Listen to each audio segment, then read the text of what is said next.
Alright guys, welcome to Hollow Mechanic. We're dealing with more Ferraris and we have a new product for you. We've been doing like lowering springs for clients, and when you lower the car, a lot of people just end up, adjusting this perch, okay? And that perch positions the spring. You can, this is the actual correct orientation on the shock. This is the bottom, down here where the holes are, and then the spring sits up here on top. And you can see the grinding kind of that's happening with the spring as it moves, right? A lot of people just lower this by unlocking this lower one here, spinning it down, and then spinning the top down, and then locking them back together. And this will lower your car. It will also cause the shock to operate in a slightly lower position than it's designed. So typically you need to firm up the springs, but of course lowering this actually achieves the opposite effect. So most people put on Novatech. Now, one of the things that I have encountered that is constantly a problem is unlocking these two rings. There's special tools for that. You'll see a lot of time people will chisel them around, but this one, it seems to have been marked with some factory here paint showing that it is locked in place. However, someone did, however, they are seized together. And now why is that? Well, it may be that someone tried to move it, and we can see in the threads here, some rocks have gotten in there and kind of wiggled their way down and bound it up. A lot of times guys try to lower it or raise it up without cleaning it or putting lube on there, and of course that always destroys it, but it usually destroys these little hooks locations as well. And this one looks really clean, and being that there's factory paint on there, it's still seized up. Why is that? And just so you know, this is extremely seized. I've tried holding it with a pin tool here and unlocking it. I took it off. It's solidly stuck together. And the reason for that primarily is it is just basically aluminum. All right, and aluminum, it does form an oxide layer before it's assembled, but let's say these come off of the machining line. They do up a little bit of oxygen degradation, a little oxide layer, which means that they can spin together and not bond together. It's not two raw soft metals rubbing on each other. But after you lock them together, which you basically have a surface like this, you can see how shiny this is. This is a brand new one that I had made. It's not coated. This is just bare aluminum, and you can see it's much less hazy than our factory piece. But this is just to show you that from new, or if you were to scratch off that oxide layer, as you can see that the spring is done there, you get a nice shiny raw aluminum. And why is that important? But when you have two pieces of aluminum there locked together by force from you, torquing them down, you get thread interlock, which kind of tears apart that little oxide layer, as well as the vibration of the spring bouncing and the car vibrating ends up grinding these together and allowing raw aluminum spots to basically weld together. This is a really poor design, and this is very small.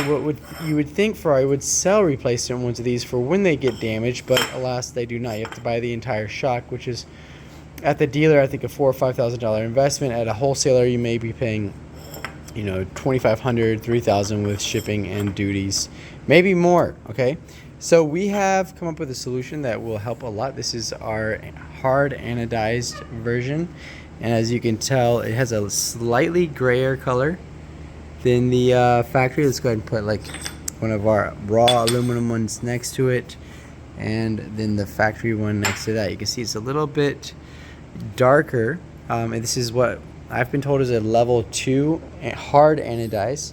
So it has a very thick coating that will prevent it from seizing up. You can see how thick it is there. It's been dinged and hasn't even gone through the anodized.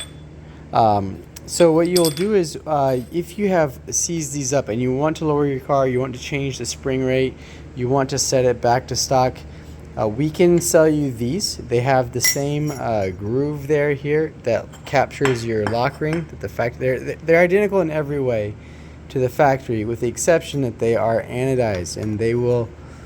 Let's go ahead and show you how well that should spin down. Let's start in the order that they should go here. This is the lower locking ring. Now, I would highly suggest that you still put some anti-seize on here so that, you know, again, you can adjust them without fear of any kind of seizing or complication. But as you can see, they spin down so easily I don't even have to hold the bottom perch, and I'm able to spin it down by hand, and has a nice little very refined mesh of the threads for the locking. And then the same, you'll find the same with the upper perch as well. So this will allow you to, you know, salvage your shock without having to replace the whole thing. Again, very, very smooth operation. And then you just lock those together, of course, using a proper tool there. Now I use the Snap-on tools.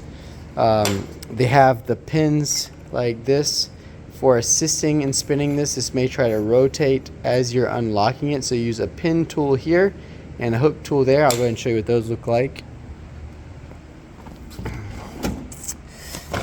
A drawer I don't use as often. We're not doing as much shock adjustment. This is the hook tool that you use on the upper pieces, the two locks.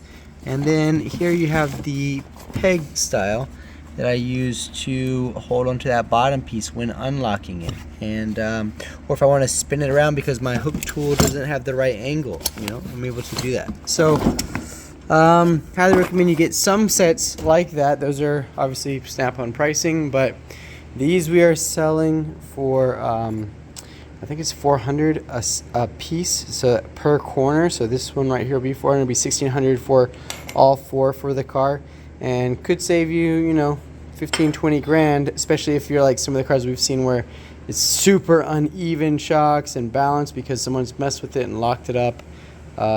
Hopefully this can save you some money and give you a better ability. You should be able to adjust these even with the springs still on them, so you don't have to like remove them from the car. You can try doing it with the weight of the vehicle on it, although I highly recommend you don't do that. Obviously, when you adjust them, if it's been a long time you've been driving it, if it's been any amount of time that you've been driving, use compressed air and blow out extremely well and clean with some brake clean, and then apply an anti-seize to the bottom and spin down. Spin this lower one down and get it good and clean to make sure you don't lock it up. Even if you want to raise it, spin it down and then spin the top one down as well and clean above it and oil above it before spinning it back up to try to go up. And that will ensure you have a smooth, safe operation.